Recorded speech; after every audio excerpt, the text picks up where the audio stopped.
संगम के तट पर आखिरी समाचार मिलने तक 2.5 करोड़ लोग डुबकी लगा चुके हैं। दोस्तों, हम बात कर रहे हैं महाकुंभ की, जो कि 12 कुंभ के बाद 144 वर्ष के बाद प्रयागराज, जिसे पहले इलाहाबाद भी बोलते थे, वहां पर आयोजित किया जा रहा है। दोस्तों, ये महाकुंभ सिर्फ स्नान तक सीमित नहीं है। ये बात है ज्ञान की, बात है ध्यान की, बात है प्राण की, क्योंकि वहां जाकर ज्ञान भी अर्जित होगा। वहां जाकर आप डेडिकेट कर पाएंगे, अपने आप को जान पाएंगे, और कहा जाता है कि आपको मोक्ष की प्राप्ति होती है।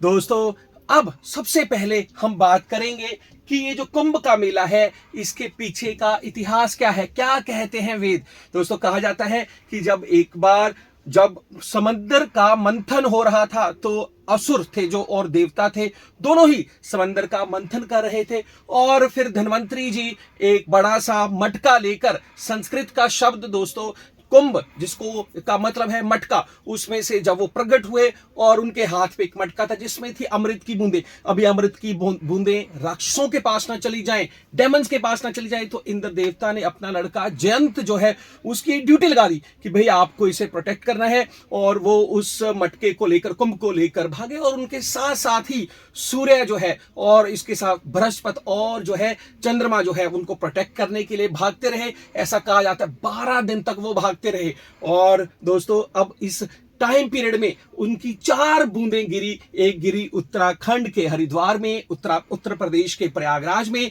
दोस्तों नासिक में जो महाराष्ट्र में है, और उज्जैन मध्य प्रदेश में। और ऐसा कहा जाता है कि देवताओं का 1 साल हमारी पृथ्वी के 1 साल के बराबर है। इस वजह से 12 साल के बाद दोस्तों कुंभ का ये आयोजन किया जाता है। अब दोस्तों, कहां पर कब कुंभ होगा, ये डिपेंड करेगा कि जो बृहस्पति जी हैं और सूर्य और चंद्रमा, उनकी जो है वो दोस्तों एस्ट्रोलॉजी, उनकी जो स्थिति क्या है। जैसे कि अगर हम देखें कि जब दोस्तों जो है अगर हम बात करें, जो बृहस्पति जी हैं, अगर वो कुंभ राशि में होंगे, और जो सूर्य है वो मेष राशि, और चंद्रमा जो धनु राशि में होगा, तो उस साल जो कुंभ है हरिद्वार में लगेगा। दोस्तों, अगर जो बृहस्पति जी जो है वृश्चिक राशि में है, और सूर्य और चंद्रमा दोनों मकर राशि में है, उस साल प्रयागराज में होगा, जैसे इस बार लग रहा है। फिर दोस्तों, अगर जो बृहस्पति जी सिंह राशि में है और सूर्य और चंद्रमा दोनों कर्क राशि में है, तब जो कुंभ है वो दोस्तों लगेगा नासिक में, और इसे सिंहस्थ कुंभ भी कहा जाता है।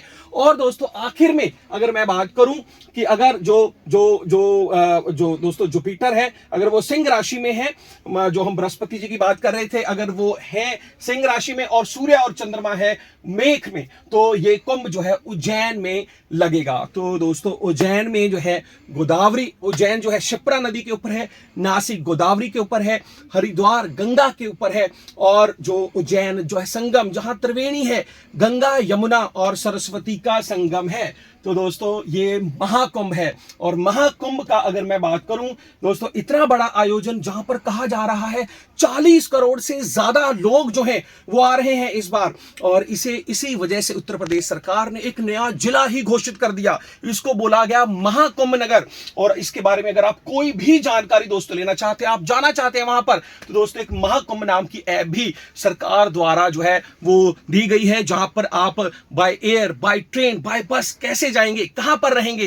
दोस्तों, कहा जा रहा है कि इस महाकुंभ से लगभग ये सीआईए की रिपोर्ट है, 25,000 करोड़ रुपया सरकार कमाएगी। और सरकार ने व्यवस्थाओं के लिए लगभग 7,000 करोड़ से भी ज्यादा का जो है दोस्तों जो है वो यहां पर इन्वेस्टमेंट किया है। और सिर्फ देश से ही नहीं, विदेशों से जो है लोग आएंगे, और अगले 45 दिन तक जो है महाकुंभ का आयोजन, उसे अपने खुद में सम्मोहन करने की वो कोशिश करेंगे।